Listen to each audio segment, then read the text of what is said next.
Students of class 10th, I am Suman Jambal and today we will discuss the question number 3rd of exercise 6.2 chapter number 6 हम कर रहे हैं triangle. ठीक है, we will discuss the topic similar triangle या similarity of triangle. Clear to all of you? तो बच्चे question number 3rd हमारे पास है diagonals AC and BD of a trapezium ABCD with AB is parallel to DC. ठीक है, intersect each other at point O. O पे intersect करते हैं कि एक ट्रैपीजियम है ABCD जिसमें AB जो है वो AB is parallel to DC और डायगोनल AC और BD हैं वो दोनों एक दूसरे को इंटरसेक्ट करते हैं एट पॉइंट O पे. Using similarity of criteria use करें for two triangles show that OA upon OC is equal to OB upon OD. ये हमने प्रूव करना है. Clear to all of you? चलेंगे आगे. सबसे पहले मैं डायग्राम बना लेता हूँ यहाँ पे. देखिए ये हमारे पास एक ट्रैपीजियम है. ठीक है, ABCD is a trapezium. Clear to all of you? ABCD is a trapezium. इसमें AC और BD डायगोनल जो हैं वो एक दूसरे को इंटरसेक्ट करते हैं एट पॉइंट O के ऊपर. Clear to all of you? तो बच्चे AC और BD डायगोनल जो हैं वो दोनों एक दूसरे को बाइसेक्ट मतलब कि इंटरसेक्ट करते हैं, नॉट बाइसेक्ट, इंटरसेक्ट करते हैं एट पॉइंट O के ऊपर. Clear to all of you? हमने ये प्रूव करना है OA upon OC is equal to OB upon OD. देखिए गिवन में हमें दिया हुआ है, गिवन में ABCD is a trapezium. ABCD is a trapezium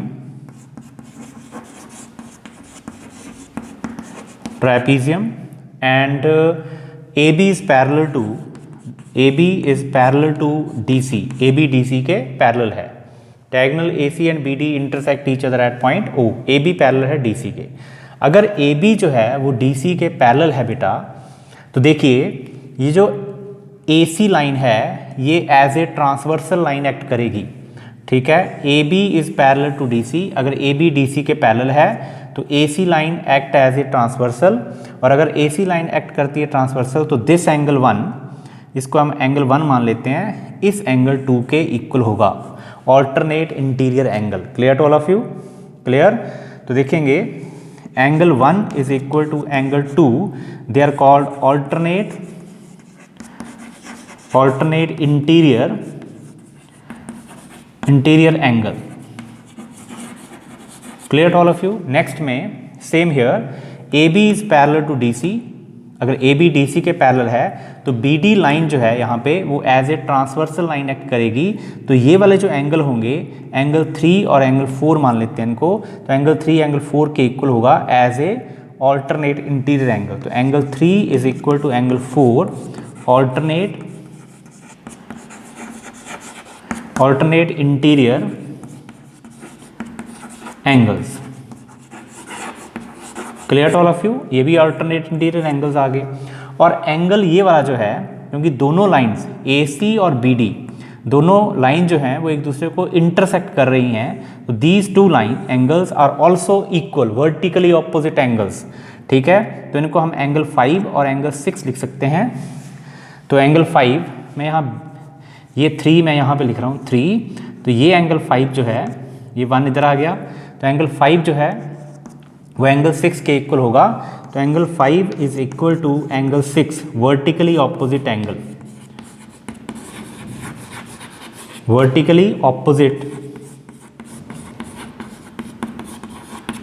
angles. They are called vertically opposite angles. तो ये एंगल इक्वल हो जाएंगे. Clear to all of you?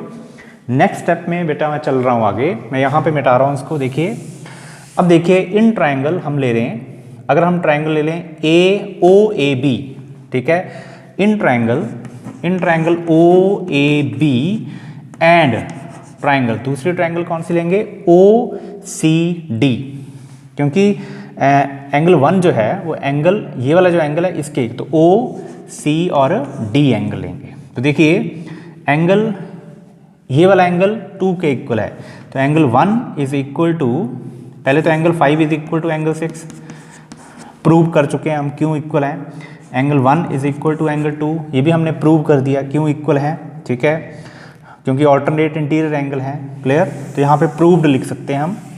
ठीक है, और angle 3 is equal to angle 4, तो ये दीज आर प्रूव्ड, ये हम प्रूव कर चुके हैं कि बाय दे आर इक्वल। क्यों ये इक्वल क्यों है? Clear to all of you? तो angle 1 is equal to angle 2, angle 5 equal to angle 6 and angle 3 equal to angle 4, they are equal angles and why they are equal we have already proved that. Clear? तो इसका मतलब ये हुआ कि triangle OAB is similar to triangle OCD by angle angle angle criteria से ये दोनों triangle जो हैं वो सिमिलर होती हैं।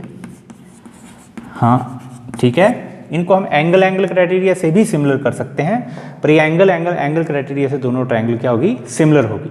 अब अगर ये दोनों ट्राइंगल सिमिलर होगी तो इनके कॉरस्पॉन्डिंग साइड की रेशियो क्या हो जाती है? इक्वल हो जाती है। तो कौन कौन सी देखिए?